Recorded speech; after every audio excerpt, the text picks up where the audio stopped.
নমস্কার বন্ধুরা, লক্ষ্মীর ভাণ্ডার প্রকল্পের মা বোনদের জন্য সুখবর। জুলাই মাসে কত তারিখ থেকে টাকা দেওয়া হবে তার তারিখ ঘোষণা করে দিল নবান্ন। তো আপনারা সকলেই জানেন লক্ষ্মীর ভাণ্ডার প্রকল্পে মা বোনদের প্রতি মাসে 1000 টাকা ও 1200 টাকা করে দেওয়া হয়। তো এই জুলাই মাসে কত তারিখ থেকে টাকা দেওয়া শুরু হবে, নতুনদের কবে থেকে টাকা দেবে, তার সমস্ত তথ্য এই ভিডিওর মাধ্যমে আলোচনা করা হয়েছে। তাই ভিডিওটি স্কিপ না করে সম্পূর্ণ দেখবেন এবং চ্যানেলে নতুন হয়ে থাকলে চ্যানেলটিকে সাবস্ক্রাইব করে বেল নোটিফিকেশনটি অন করে রাখবেন। তো চলুন ভিডিওটি দেখে নিই। লক্ষ্মীর ভাণ্ডার প্রকল্পের জুলাই মাসের টাকা দেওয়া নিয়ে রাজ্যের মা বোনেদের উদ্দেশ্যে রাজ্য সরকারের তরফ থেকে দারুণ খুশির খবর। এবার জুলাই মাসে মা বোনেদের অ্যাকাউন্টে ডবল টাকা দেওয়া হবে। জুলাই মাসে কাদের অ্যাকাউন্টে কত টাকা দেওয়া হবে সেই নিয়ে তালিকা প্রকাশ করেছে নবান্নের নারী ও শিশু কল্যাণ দপ্তর। জুলাই মাসে মা বোনেদের অ্যাকাউন্টে 1000 টাকা ও 1200 টাকা নয়, জুলাই মাসে অনেক মা বোনেরা পেতে চলেছে অতিরিক্ত 2000 টাকা ও 2400 টাকা। এই মুহূর্তে বাংলায় যত ধরনের প্রকল্প চালু রয়েছে তাদের মধ্যে সবচেয়ে জনপ্রিয় প্রকল্প হলো মুখ্যমন্ত্রী মমতা বন্দ্যোপাধ্যায়ের লক্ষ্মীর ভাণ্ডার প্রকল্প। জুলাই মাসে 2,21,00,000-এর বেশি মা বোনেরা লক্ষ্মীর ভাণ্ডার প্রকল্পের টাকা পাবে।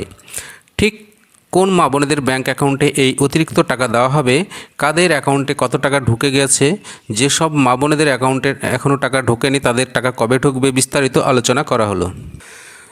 মুখ্যমন্ত্রী মমতা বন্দ্যোপাধ্যায়ের উদ্যোগে মা বোনেদের জন্য একটি জনকল্যাণমূলক প্রকল্প হচ্ছে লক্ষ্মীর ভাণ্ডার প্রকল্প। লক্ষ্মীর ভাণ্ডার প্রকল্পে জুলাই মাসের টাকা দেওয়ার কাজ গত 3 তারিখ থেকে শুরু হয়ে গেছে এবং অনেক মা বোনের অ্যাকাউন্টে টাকা ঢুকেও গেছে। সমীক্ষা করে দেখা গেছে প্রায় 2,24,00,000 মা বোনেদের জুলাই মাসে লক্ষ্মীর ভাণ্ডার প্রকল্পের টাকা দেওয়া হবে, যার জন্য টাকার বরাদ্দের অনুমোদন মুখ্যমন্ত্রী দিয়ে দিয়েছেন। তাই টাকা দেওয়ার কাজও জোর কদমে শুরু হয়ে গেছে। তবে এত সংখ্যক মা বোনেদের অ্যাকাউন্টে এতগুলো টাকা একসঙ্গে দিতে গিয়ে লক্ষ্মীর ভাণ্ডার প্রকল্পের সার্ভারে সমস্যা দেখা দিচ্ছে। গতকাল মা বোনেরা নিজেদের লক্ষ্মীর ভাণ্ডারের অ্যাকাউন্টে টাকা এসছে কিনা সেটার স্ট্যাটাস চেক করতে গিয়েও এই সমস্যার সম্মুখীন হচ্ছেন। তাই এবার জুলাই মাসের টাকার বন্টনের নিয়মে খানিকটা পরিবর্তন আনা হয়েছে। নবান্নের নতুন নির্দেশিকা, জুলাই মাসে লক্ষ্মীর ভাণ্ডার প্রকল্পের টাকা জেলাভিত্তিক লিস্ট ধরে ধরে টাকা দেওয়া হচ্ছে। ইতিমধ্যে সমস্ত জেলার ব্লকে ব্লকে উপভোক্তাদের ক্যাটাগরি অনুযায়ী লিস্ট চলে গেছে, যা দেখে টাকা দেওয়া শুরু হয়ে গেছে। অনেক মা বোনের অ্যাকাউন্টে টাকা ঢুকেও গেছে। এইভাবে আগামী 2-3 দিনের মধ্যে ধাপে ধাপে আগামী দিনে সমস্ত জেলার মা বোনেদের লক্ষ্মীর ভাণ্ডার প্রকল্পের টাকা দিয়ে দেওয়া হবে। যে সমস্ত মা বোনেরা গত কয়েক মাস ধরে দুয়ারে সরকার ক্যাম্পে লক্ষ্মীর ভাণ্ডার প্রকল্পের জন্য আবেদন করে আসছেন কিন্তু এখনও পর্যন্ত টাকা পাননি, তাদের জন্য সরকার এবার বিশেষ পদক্ষেপ নিয়েছে। নবান্নের এক বিশেষ আধিকারিক জানিয়েছেন, যারা বিগত কয়েক মাস ধরে লক্ষ্মীর ভাণ্ডার প্রকল্পে আবেদন করা সত্ত্বেও টাকা পাননি, এবার তাদের টাকা দেওয়ার সময় শুরু হয়ে গেছে। শীঘ্রই তাদের অ্যাপ্লিকেশনগুলি ভেরিফিকেশন করে অ্যাপ্রুভ করে দেওয়া হবে এবং টাকা দেওয়ার প্রক্রিয়া শুরু করা হবে।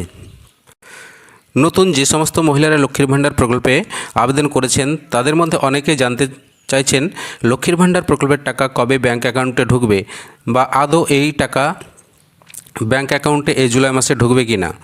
জানিয়ে রাখি, লক্ষ্মীর ভাণ্ডার প্রকল্পের টাকা নতুন মহিলাদের ব্যাঙ্ক অ্যাকাউন্টে ঢুকবে কিনা সেটা জানতে হলে বেশ কয়েকটি গুরুত্বপূর্ণ বিষয় আপনাদের মাথায় রাখতে হবে।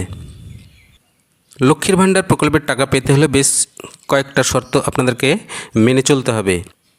প্রথমত, লক্ষ্মীর ভাণ্ডার প্রকল্পের আবেদনের পর স্ট্যাটাসে যদি দুটো অপশন আসে, একটি হলো অ্যাপ্লিকেশন টেম্পোরারি সেভ এবং আরেকটি ফাইনাল অ্যাপ্লিকেশন সাবমিট। এরপর যদি আর কোনো পরিবর্তন না আসে, সেক্ষেত্রে লক্ষ্মীর ভাণ্ডার প্রকল্পের টাকা পেতে আপনাদের আরও কিছুটা সময় অপেক্ষা করতে হবে। লক্ষ্মীর ভাণ্ডার প্রকল্পের টাকা মূলত তারাই পাবে যাদের স্ট্যাটাসে অ্যাপ্লিকেশন ভেরিফাইড এবং অ্যাপ্লিকেশন অ্যাপ্রুভ অপশনটি এসছে। এছাড়াও লক্ষ্মীর ভাণ্ডার প্রকল্পে যারা আবেদন করেছেন তাদের ব্যাঙ্ক অ্যাকাউন্টের সঙ্গে আধার কার্ডের লিঙ্ক থাকতে হবে, নিজের নামে সিঙ্গেল ব্যাঙ্ক অ্যাকাউন্ট থাকতে হবে, বয়স 25 থেকে 60 বছরের মধ্যে হতে হবে, আবেদনপত্রে লেখা নাম এবং ডকুমেন্টসে দেওয়া নামে সম্পূর্ণ মিল থাকতে হবে। সরকারি চাকরি করলে এই প্রকল্পের সুবিধা পাওয়া যাবে না। উপযুক্ত শর্তগুলি পূরণ করলে তবেই কিন্তু নতুনদের টাকা ব্যাঙ্ক অ্যাকাউন্টে আসবে, নচেত জুলাই মাসেও তাদের অ্যাকাউন্টে টাকা ঢুকবে না। এছাড়া বিগত জুন মাসে প্রায় 1,75,000-এর মতো উপভোক্তার ব্যাংকে লক্ষ্মীর ভাণ্ডার প্রকল্পের টাকা দেওয়া সম্ভব হয়ে ওঠেনি। বিগত জুন মাসের টাকা এই জুলাই মাসে দেওয়া হবে, অর্থাৎ 2,000 টাকা ও 2,400 টাকা করে দেওয়া হবে। তো এই ছিল লক্ষ্মীর ভাণ্ডার প্রকল্পের জুলাই মাসের টাকা পাওয়া নিয়ে ছোট্ট একটি আপডেট। তো ভিডিওটি কেমন লাগলো অবশ্যই জানাবেন। ভিডিওটি ভালো লাগলে ভিডিওতে একটি লাইক করে দেবেন এবং চ্যানেল নতুন হয়ে থাকলে চ্যানেলটিকে সাবস্ক্রাইব করে বেল নোটিফিকেশনটি অন করে রাখবেন। ধন্যবাদ, নমস্কার, সকলকে ভালো থাকবেন।